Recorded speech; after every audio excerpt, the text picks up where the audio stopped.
Приветствую вас, дорогие телезрители! С вами «Архивы памяти. Вечные главы истории ингушского народа». В сегодняшнем выпуске исследователь и архивист Берснакул Газиков расскажет о своей работе по поиску и сохранению фотоматериалов Горной Ингушетии, старинных зарисовках и редких фотографиях ингушей конца 19-го, начала 20 века.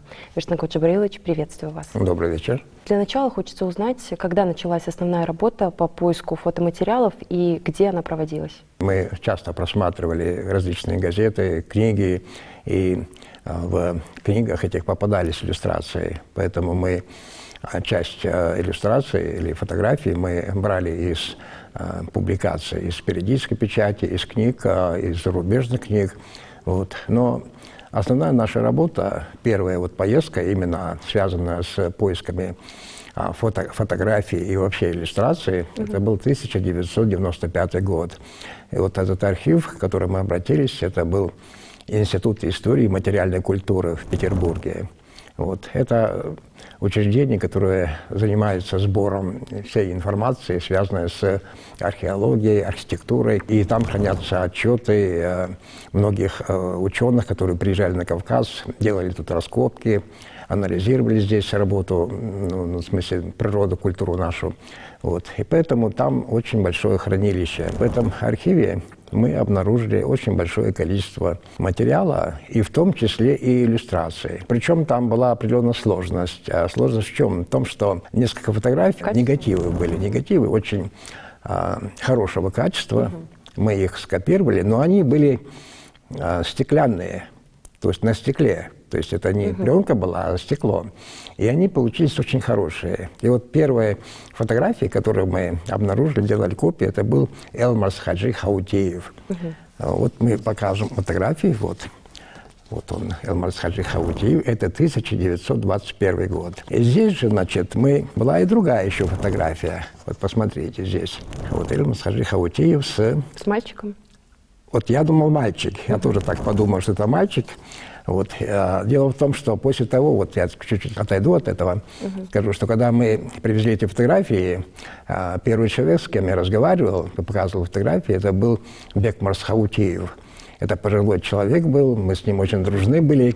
Я ему показал, и он сразу посмотрел и сказал, это Элмарс Хаджи Хаутеев. Я говорю, а мальчик кто? Вот показываю ему фотографию, мальчик. А он говорит, это не мальчик, это девочка. Ее зовут Раки. Это Раки, она потом выросла. А кем она ему приходилась? Она ему внучка. Вот. И он сказал, что она потом вышла замуж за селение Ольгетти, за Евкурова Абукара. То есть дал как-то сведения такие. И вот Бекмарс, он был основным моим, так сказать, собеседником, вот расспрашивал. И тут же, значит, я привез и другие фотографии. И вот посмотрите, здесь вот следующая фотография. Вот, это братья Илиевы. И вот когда я уже приехал и стал анализировать, кто есть кто, мы встретились с Джабраилом Кахарамовичем Илиевым. Это очень преклонных лет человек был. Вот, очень умный был, очень знающий был. И он посмотрел и сразу сказал, это сыновья Гайрбека Илиева. И назвал их всех по именам. Вот. Позже, значит, вот с этой фотографией мы поехали в 1997 году в Вели. Вот, там был съезд Тайпа-Хлухой. И там, значит, я туда поехал вместе с этой фотографией. И там, значит, оказались сыновья, я помню двоих, это был Лорс и Маули Илиев. Это сыновья вот этих людей, двоих здесь. И они очень обрадовались. Это было событие, потому что они говорили, что по рассказам старших мы знали, что была фотография, но просто мы ее не видели. И вот это было такое событие. Потом, значит, была еще фотография. Вот посмотри, здесь написано вот на документе «Бати Мамилов, 140 лет». Вот. И мы затем тоже связывались с Мамиловыми, у меня родственники Мамиловы. Он узнал, то есть он его в детстве еще увидел, то есть это фотография 21 года, а он его видел, когда он совсем маленький был. То есть он прожил еще, помимо вот 21 года, еще дальше. Я не знаю точно когда. Он скончался. Ну, вот такая фотография. А часто ли фотографии вот такого рода, они имели подпись на оборотной стороне? Не всегда. Я потом расскажу. Есть фотографии, где нет подписи. А вот смотрите, это вот вооружение ингушское. Это фотография очень высокого качества, очень хорошего качества. Это вся экспедиция 1921 года. Это селение Озик, Баркинхой. Вот. И вот видите, мы видим сегодня, вот эти часть фотографий сегодня есть в электронной базе, они есть, но вот мы показываем, это как раз вот первые экземпляры, которые мы взяли. Вот, это не перепечатка, а вот то, что нам вот с стеклянного, так сказать, негатива распечатали. Да. Также там была фотография, смотрите, селение Жерах написано. Вот здесь как раз и склеп, и рядом стоит человек. Помимо этого, среди этих фотографий были ряд фотографий. Это селение Гвилетии. Вот, башня здесь. Жилая, да, башня. Да, это 1934 год. Вот фотография 1921 года. Написано, что башня Мальцаговых. Ну, так написано там. А вот что касается Гвилетии, это экспедиция Круглова. Вот посмотрите, это мусульманское кладбище в селении Гвилетии. Вот очень четкие фотографии. Храм. Для того периода. Это первый, я просто их вот впервые даже вот как бы показываю в таком виде. Это Цаувте, это храм Гвилетии. Вот этот храм, посмотрите здесь. Да, вот, разрушенный. Он в разрушенном виде, вот общий вид. Этот же храм Цаувте уже другой ракурс. И внутри это у нас практически нет фотографий, которые показывают внутреннее, как бы сказать, внутреннее состояние наших храмов того времени. И также здесь был указан Малхаркаш. И вот в этом же Петербурге, в этих же годах, мы работали в архиве Академии наук, и вот в фонде, вот тоже это первые экземпляры, сегодня только есть перепечатки, это восходитель Сокол-Газиков, вот как раз мой однофамилец и родственник мой близкий. Это фотография 1890-х годов. И вот еще одна фотография. Коллективная, да. Это восходители. Они не обозначены, кто, но мы разговаривали с внуком. Вот Цокола, они часто вот в литературе пишут еще братья Бузуртановы. Это очень известные люди, это восходители, это Муса, Яни, Исаак, Абзи и Нарко. И вот когда мы опознавали этих людей, мы беседовали с Якубом, сыном Инарко. А сам альпинист, он 9 раз был на вершине Казбека. Одно восхождение было в 1960 году, вот, а остальные были еще до нашей депортации. То есть это был альпинист, и он узнал людей, родственников всех. И вот таким образом мы определили. То есть сейчас мы знаем, да, кто на фотографии, кто есть кто? Не всех, правда. Вот смотрите, здесь вот это он узнаваем, это Яни, здесь рядом Исаак, а дальше мы не знаем, честно говоря. А вот сидит Цокол. Вот как раз он здесь вот в таком отдельном виде, а здесь вот в таком.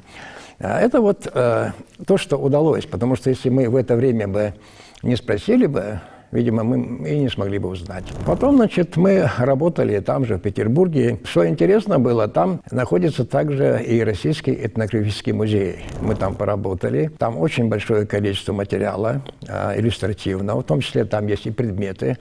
Я, к сожалению, предметы не стал смотреть, а вот фотографии мы попытались максимально там посмотреть и сделать копии. И вот я принес фотографию, вот она одна фотография, мы ее тоже часто показывали. Там было написано 1939 год, ингушская семья, и больше ничего. И вот мы, когда приехали, мы со своими друзьями стали анализировать, что бы это могло быть, где это могло быть. И вот увидев здесь какую-то вот на картинке тропинку, так вот, да, и мы по ней определили это селение Обан. А в Обане живут Цискиевы, Ахильговы. И мы, значит, стали спрашивать, и вот Бекмар Схаутию, он впервые узнал вот сидящего в центре Мами Цискиева. Одного его узнали. Потом, значит, у нас была работа, и мы со своим другом Бековым Русланом мы ездили в горы, в Жерах ездили, и там стали спрашивать Алимбека Цицкиева, который там жил постоянно в этих местах, и он нам указал еще на троих, вернее, даже. Вот Мурцал, Нажадбек Цицкиев, а это их дочь Дугурхан. Я стал говорить, а может быть это не так, мало ли, Мурзук перепутал. Он говорит, нет, если у вас есть вопросы, поезжайте в селение Инарки, там живет Дугурхан, И я поехал туда, и там, значит, по приезду мы нашли адрес, вот, и вышла бабушка, и я ей показал, она сразу узнала отца, своего дядю узнала, а себя не узнала. Ну, маленькая слишком. Да, и выйдя, вот невестка вышла и говорит: ай, баба Ярхами, это же... Вот таким образом мы определили. Потом, позже определился вот Хадж Батыр. Это Её брат, я да? встретил дочь, и вот она отца... Вот он маленький стоит. Не, вот он маленький стоит. Вот. Вот такая вот работа, но мы, конечно, к сожалению, не всех узнали. И там же, в этом же архиве была фотография. Вот посмотрите, фотография 1964 год. Здесь нет, никто не упомянут, вот, не назван никто. И мы, значит, стали спрашивать, интересоваться. И мне, опять же, вот Бекмарс Хаутеев сказал, что это Соси Патиев вот сидит. Стали интересоваться, оказалось, что рядом сидит его дочь, Хамсат. Она в то время, в 90-х годах, была моей соседкой в Дядьковюрте. Я к ней сходил, она себя узнала и отца узнала. Ну, такую работу мы проводили. К сожалению, многих люди не узнавали, и поэтому некоторые остались безымянными, мы не знаем. Хотел бы тут же сказать, что вот мы... находим некоторые фотографии. Вот я хотел показать фотографию. Вот посмотрите, 1845 год в немецком издании. Посмотрите, какое вооружение, можно судить, вот зарисовали ингуша. Это очень тоже была редкость, и теперь это уже люди могут смотреть. Тут же хотел бы сказать и еще об одном нашем герое. Это, значит, Лавиновский Борис Яковлевич, генерал. Он умер в 1936 году. Его, значит, то, что он ингуш, то, что он генерал, выявил исследователь, доктор наук Минаков. Мы связывались с его сыном, а его сын – директор Орловского краеведческого музея. Вот такая была примерно проведена работа. Ну, эти материалы, ну, ввиду того, что мы и выступали, и были выставки, большей частью они находятся уже в открытом доступе, в интернете, да. Их можно увидеть их. Вот. Затем, значит, когда мы отработали в 1995 году в Петербурге, хочу сказать, что я не все показал, не все с собой взял. Вот это можно было бы очень долго показывать. Затем в феврале 1996 года я поехал работать в Ставрополь. Вот в Ставрополе мы работали и в архиве областном, а также работали в Краеведческом музее. И вот здесь, в Краеведческом музее, у нас был большой успех, не только потому, что там мы работали, там мы выявляли, а совсем по-другому. Почему? Потому что, когда я приехал, обратился к руководству, и я общался тогда с заместителем директора, по-моему, звали Елена Попова. Вот. Я объяснил, что я из Ингушетии, приехал собирать материалы. И вот мне принесли материалы. Причем принесли материалы, которые не были описаны. Вот. И причем даже попросили разобрать очень большое количество материала, разобрать, потому что они не знали, как бы сказать, кто, да? не отмечены были. И причем они, я им благодарен, руководству, они подарили, не стали брать деньги без оплаты труда и объяснили свой поступок, подарок, а это большое количество материала. Это очень большое. Там масса фотографий, масса ксерокопий было, это логотипы газеты «Свердлов», 27-й год. Ну, очень много, я просто на памяти не помню. И все это они, значит, сделали как подарок Республике Ингушетия во имя укрепления дружбы между нашим народом, ингушским, я имею в виду, и жителями Ставрополя. Это был поступок такой. Этот материалы мы их частично показывали, частично мы их публиковали, вот, отмечали. Но я сейчас, пользуясь случаем, хотел бы выразить еще раз благодарность руководству Ставропольского краеведческого музея, где директором является Николай Охонько, за то, что предоставили такую возможность и сделали такой большой подарок. И вот среди материала, которые мы просматривали, там очень много было, там в том числе были и картины Ахриева, разные другие вещи. Был такой альбом, который назывался «Ингушия». И вот я покажу вам несколько фотографий вот из этого альбома. Это семья из селения Эзми. Вот. К сожалению, нам не удалось узнать, то есть кто на фотографии. Но это, и причем датировкой там не указан этот альбом, но где-то мы сошлись на том, что это где-то 1910-е годы, ну, до 17-го года где-то. Ну, точно мы не знаем. Вот еще горные ингуши. Все наши попытки узнать, то есть мы не смогли. Вот и таким образом такая прекрасная семья, горная ингушская. Но, к сожалению, мы не знаем. А примерно по датировке это, наверное, тоже начало? Мы не можем, ну да. 900-х, К нет? сожалению, видимо, не смогли вот узнать пока. А вот фотография, их несколько, я не все принес. Бекмарсхаути узнал, его родственники, это, значит, Ташхоевы. И это вот семья селения Таш. И на рисунке, то есть на фотографии изображена Гези Ташхоева. Вот. И он эту семью хорошо знал. Вот. Позже мы уже связались с дочерью Сахар. Она жила в Жайраке, приезжала, а нам тоже узнала свою мать. Ну, вот такие небольшие, так сказать, работа, попытки были. Конечно, если мы занимались бы постоянно, ездили бы, может быть, мы могли бы и других людей узнать. Это было вот так в 1996 году. И в тех же годах, я уже даже точно и не помню, мы поехали работать именно по вот этой цели, по изображениям, по фотографиям в Тбилиси, вот, в архив. И в этом архиве мы обнаружили несколько фотографий. Это фотография Весенгерейджа Багиева.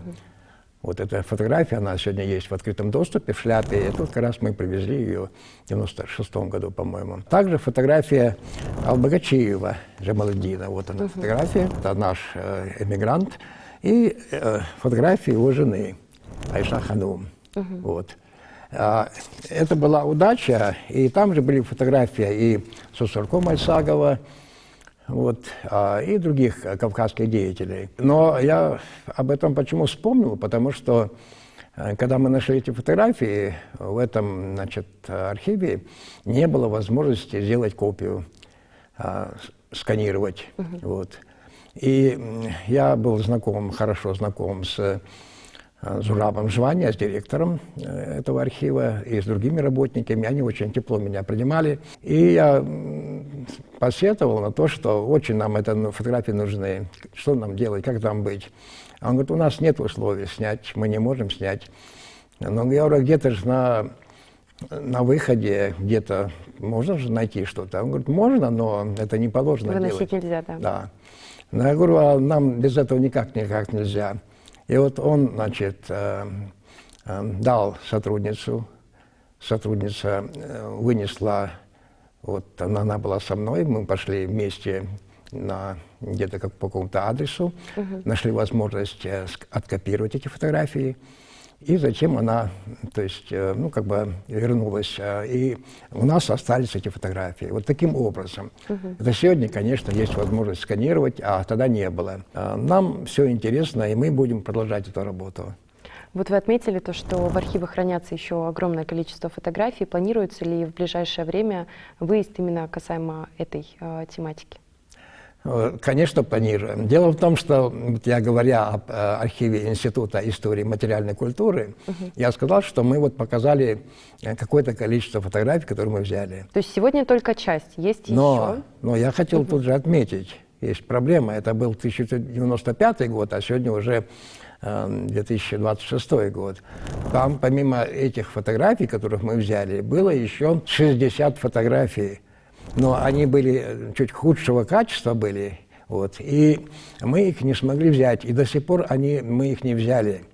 Вот. Но они, правда, немножко качества худшего, и некоторые выцвели чуть-чуть. Но в любом случае это фотографии нашей горной Ингушетии, вот, 1920-х годов. Достаточно дорого это было делать такие копии, и мы их не смогли. А потом со временем все это осталось. И вот сегодня можно, как бы сказать, поставить этот вопрос. Это то, что мы знаем и видели даже.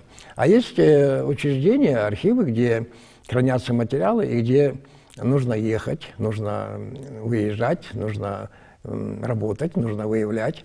Вот, потому что мы знаем, кто у нас был, кто приезжал. Мы анализировали вот эту, как бы сказать, историю этих поездок ученых сюда. И каждый из этих ученых оставил Вот. Ну и, видимо, есть еще различных места, где мы еще не были, где мы еще не знаем. И в перспективе, видимо, или нам удастся, или другие исследователи смогут. Вот. Поэтому эта работа впереди. Но мы надеемся, что вам удастся там побывать, и вы продолжите свою работу, а вам мы желаем успехов. Спасибо. С вами были архивы памяти, вечные главы истории ингушского народа.